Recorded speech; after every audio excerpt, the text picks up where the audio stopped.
গরুতে চর্বি আছে, কিন্তু ঘোড়ার মাংসে খুব বেশি চর্বি নেই। খেতেও গরুর মাংসের চেয়ে সুস্বাদু।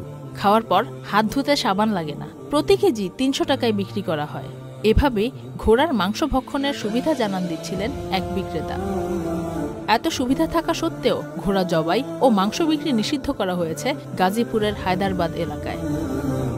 ইসলামে ঘোড়ার মাংস ভক্ষণ করা নিষিদ্ধ না হলেও বিলুপ্তপ্রায় এই প্রাণী রক্ষায় এমন সিদ্ধান্ত নিয়েছে কর্তৃপক্ষ।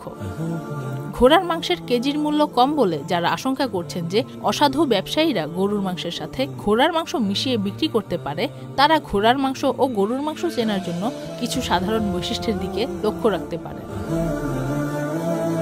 গরুর মাংস উজ্জ্বল লাল বা হালকা গাঢ় লাল রঙের হয়, অন্যদিকে ঘোড়ার মাংস সাধারণত গাঢ় লাল বা কিছুটা বাদামি লাল হয়।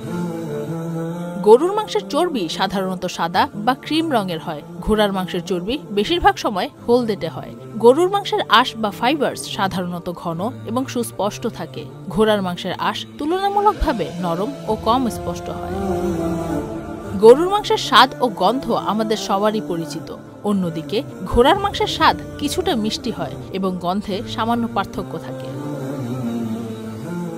যেহেতু ঘোড়ার মাংসে উল্লেখযোগ্য পুষ্টিগুণ বিদ্যমান, তাই দেশে ঘোড়ার খামারের সংখ্যা বাড়ানোর প্রকল্প বাস্তবায়নের মাধ্যমে এর মাংস পুনরায় বাজারজাত করাকে আপনি সমর্থন করছেন কিনা তা কমেন্ট বক্সে লিখে জানান।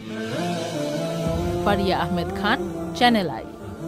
ওয়ালটন আবারও মিলিনিয়ার অফারে ওয়ালটন ফ্রিজ কিনে আপনিও হয়ে যেতে পারেন মিলিয়নিয়ার।